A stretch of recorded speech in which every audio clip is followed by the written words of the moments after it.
can see how it's set up for the rest of the PowerPoint. So what was the Great Depression?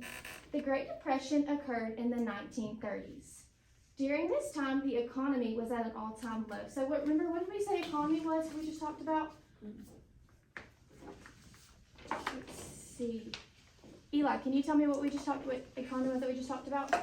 How you spend money or earn money. Yeah, that's right. So how people spend money and the way that people make money. That's awesome. I'm so glad that you remembered that from us just talking about it. So then a region's economy is connected with things like how many goods and services are produced and how much money people can spend on these things. So to show you kind of the first couple blanks in the PowerPoint, it would be the Great Depression would go in the blank, occurred in the 1930s. During this time, the economy would go in that blank, was at an all-time low. The number 4, a region's economy is connected with things like how many goods and services would go in that blank, are produced, and how much money would go in that blank people can spend on these things. So now that you see how this is set up, you can follow along for the rest of the PowerPoint. Okay, so the Great Depression started in the United States but became worldwide. As a result of the economy being in a crisis, many people lost their jobs.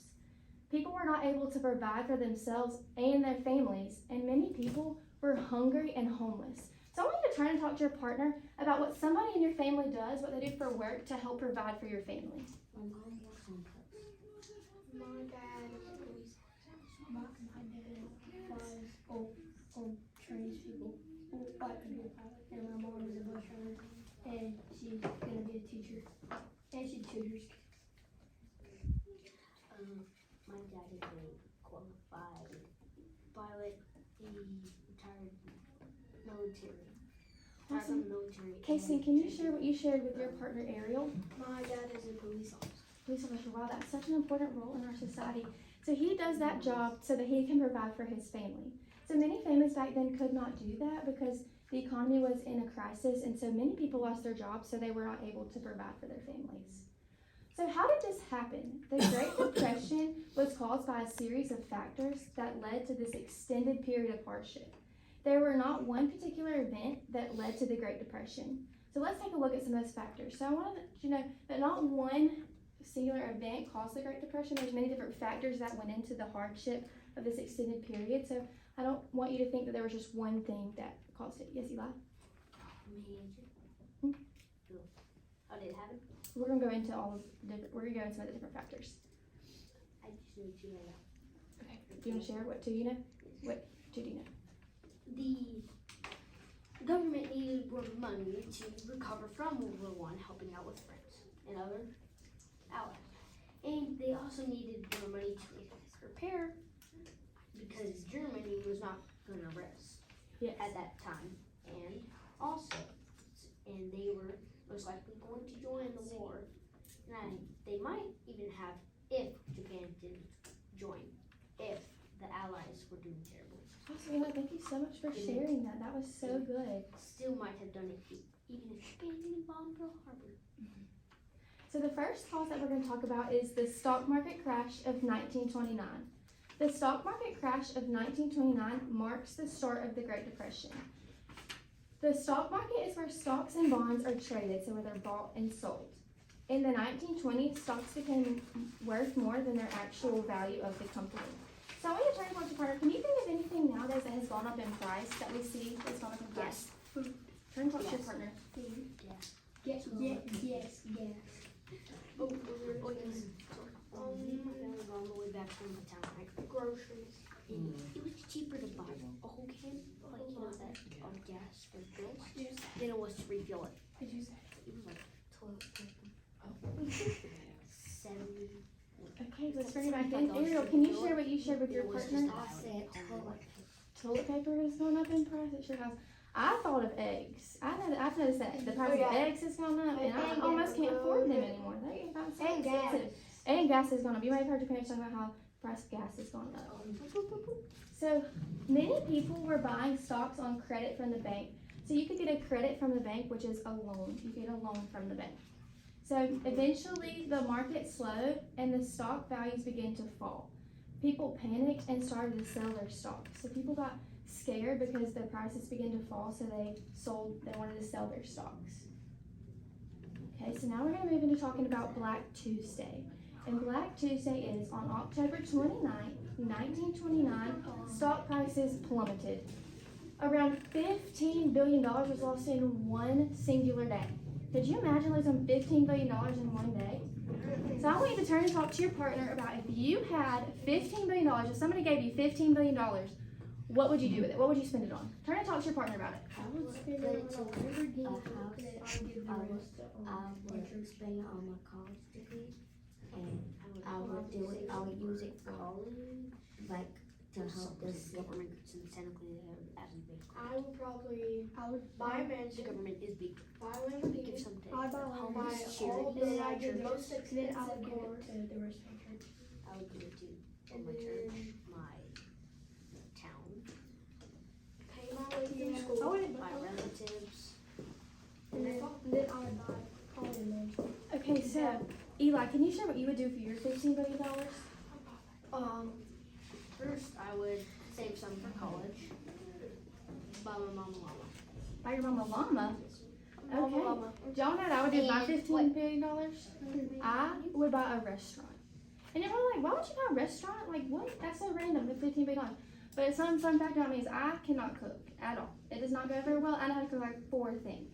So I struggle a little bit on the cooking. Macaroni, toast. Anybody can cook toast. Eggs, yes. But I can't afford eggs anymore because the prices gone up. Yes. So anyways, I would buy a restaurant because then I can hire a chef to do all the cooking for me. So then I can walk in and be like, hey, I want a cheeseburger and french fries for dinner. So then they could cook it for me and I would never have to do it. So that is how I would spend my $15 You billion. could like rent out like the whole movie theater or like the whole places Yes, you could. for like a month, Yes. and you could just go hook your PlayStation or something up to the movie theater screen and just play on the movie theater screen. Yes, you could. That would be so much fun. That'd be such a great way to Someone spend actually $15 million.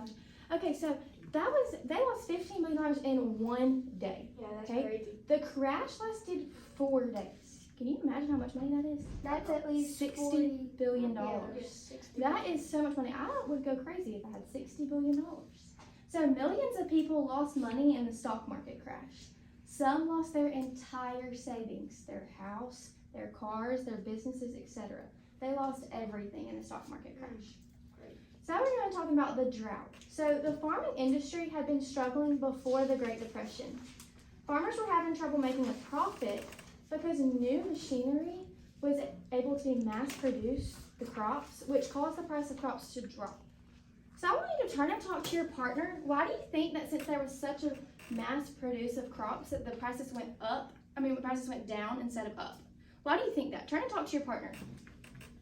I don't think that because Like, why do you think since they were able to produce so much more, the prices went down instead of the prices went up? down Because Turn and talk to your partner about it. it's easier to harvest Since- and since because all they have to do is machines were they made basically to drive produce over and then the fruit and vegetables and stuff, farmers wasn't needed Yeah, as much as they Because, used to well, be needed. So they went since I mean because they were easier to harvest and then I would then and then they would be easier to sell. because more people died Yes. because of the drought. Okay, so Harper, can you share with me what you and your partner Eli talked about? We said because they would buy it because of the drought, and so they wouldn't have to go out their own and find water. Right, because there wasn't, so the prices were able to drop instead of rise because there wasn't such a high demand for it. So like they were able to keep it on the shelves kind of so that there were more people. It wasn't like it got put on the shelf and everybody took it. So there was a high demand that the prices could drop. Okay, so now we're going into the Dust Bowl. In the Midwest, a drought began that would last until 1939. As a result, farmers could no longer afford to keep their farms. It's the same as the drought and the Dust Bowl are put together. So it's in the same topic for the guided notes. So as a result, farmers could no longer afford to keep their farms. So many families moved to California in hopes of finding work. So I have a map printed out right here. And I have the Midwest outlined right here, and then I have California outlined. On this map, these two don't look very far apart from each other, right? It looks kind of close, like No, But- they're really far. they're really far. So if you were moving just from one of these states right here, that is 1,628 miles from your home. Could you imagine moving 1,620 miles from Ozark, Alabama? But the thing is, we live farther away. Yeah, so it'd be even further for us. That is just the shortest distance if you lived along right here. So could you imagine coming home one day and your mom was like, hey, we're moving 1,628 miles from home? That would be so upsetting because Ozark isn't your home. It's where you're growing up, right? So nobody wants to leave their home. So that would be so hard for the families to have to leave to go to the find work in California so they can provide for their I'm families. moving not too far away, but just a few minutes away. But I'm moving schools Oh goodness. to Ayrton When are you moving? next year. Next year? We're trying to finish the house this year, but I want to say one thing first. Kayla? Cause you know, everything's around. Okay, so let's bring it back on track about about causes of the Great Depression, okay? So next we're going to talk about the overproduction.